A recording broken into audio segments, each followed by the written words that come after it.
How to fix bad footage.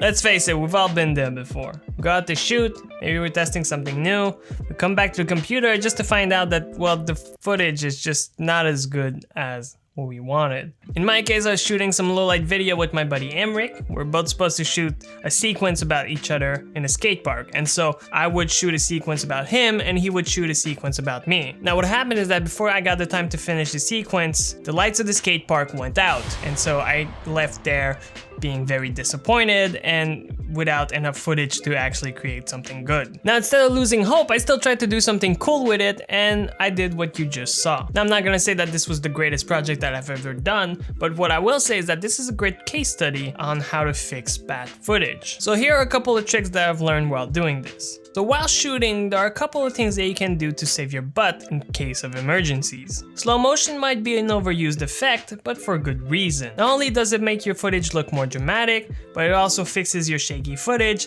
and gives you longer clips to edit with. Especially if you don't know if you're going to slow down the footage, sometimes it's just better safe than sorry. Now I'm not saying that you should shoot everything in slow motion. If you're shooting a short film or an interview and you know you're not going to slow down the footage, you should shoot in 24p, as if you don't, you'll actually lose the motion blur that 24p gives you. But if you're shooting B-roll outside and you don't know if you're going to switch to slow motion, well, sometimes it's just better to switch it on and leave it there. I think that this is just a habit that most filmmakers should have. Having more footage is always better than not having enough footage. Even if you're unsure of a shot, sometimes just pulling the trigger and shooting can save you later on. You can even go as far as just leaving the camera rolling. Now, people may think you're a creep if they notice you, but leaving the camera rolling even if you aren't in the position of shooting can sometimes give you footage that can save your butt. In this shot, my friend was explaining a shot that he wanted to take, and I left the camera rolling without telling him. Later on, I actually used this as a way to introduce him in the sequence, as I didn't actually have other footage of him.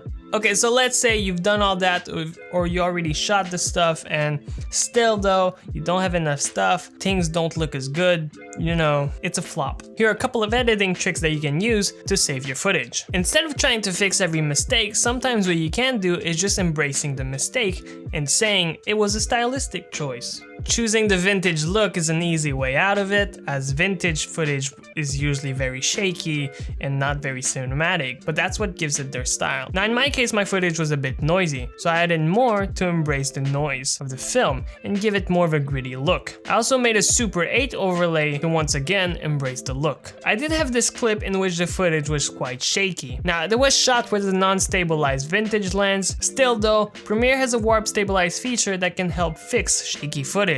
Now there's a limit on how far you can go, but as long as you try to keep the shot stable, usually you can save the clip. I actually wanted more of a muted look for this scene, but this shot was beside a tungsten light, making everything look yellow.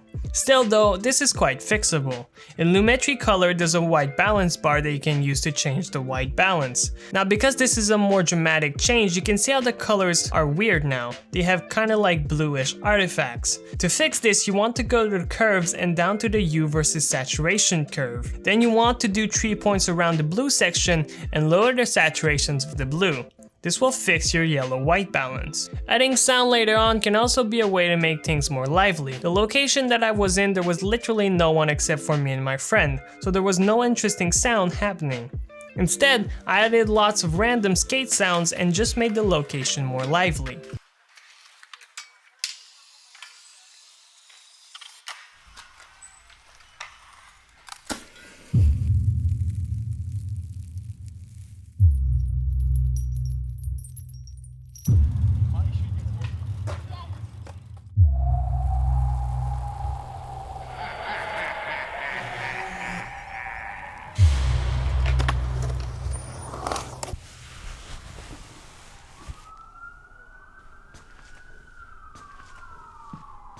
Patrol post at 36.